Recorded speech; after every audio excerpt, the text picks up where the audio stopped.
Dricus taking on Israel Adesanya in Sydney, man. That's definitely got a big fight feel to it. What do you think about that, man? Everything Israel's ever done or said at first, I've been like, that doesn't really make sense. Mm. It always makes sense. Like you got to think that everything he said was not an accident. Like everything he said, every word that came out of his mouth was not like an emotional reaction, even though there was like an emotion, a lot of emotion attached to it. Mm. Everything he ever does like makes sense when the storyline completely like plays out. Yeah. It's even like the dog collar thing when he was sitting there at press conference. Everyone's like, "Oh yeah, dog collar." But then he like knocks him out, and you're like, "Oh, he unleashed the dog." Yeah, yeah. It all makes sense in the long run. Like, see it in the fight when he starts like beating him, and he starts saying it, and then after he'll sit down in the press conference or in the ring and explain himself and explain where all that emotion is coming from.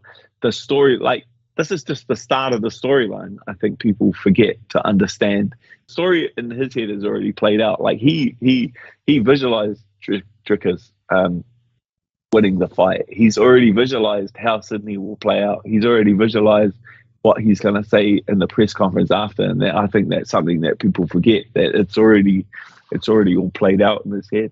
I was thinking about it the other day. Like I remember ages ago, and we sat down in Melbourne, and he was talking about like the sport kind of needs a little bit more flair, a little bit more WWE, a little bit more entertainment, and he always makes that effort to make things interesting and create that storyline, and he's very forward thinking in that sense. And I think what sometimes is underappreciated is like how authentic he is when he goes out there. Like for me, it annoyed me how everybody was sooking and crying about that in-cage interaction. I was just like, shut the fuck up. Like everybody on Twitter and all this crap, just shut the fuck up. And I feel like people don't appreciate that. Like, look, you can go out there and you can say all the safe things and be perfect, but then you're just a boring and you have no personality. And I think sometimes Israel is like he just goes out there and he knows like, look, this may be taken this way or that way, but it doesn't matter. I'm just going to be me and people can take it how they like. And I think sometimes that's not appreciated. Do you know what I mean?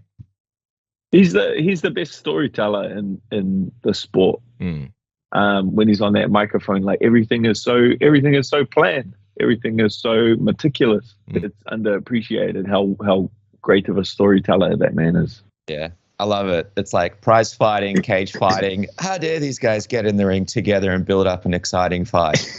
It's like, are we watching like a church service here? You can't do anything in that octagon anymore without Twitter blowing up. Hey, get up. Mean words. Yeah. Mean words.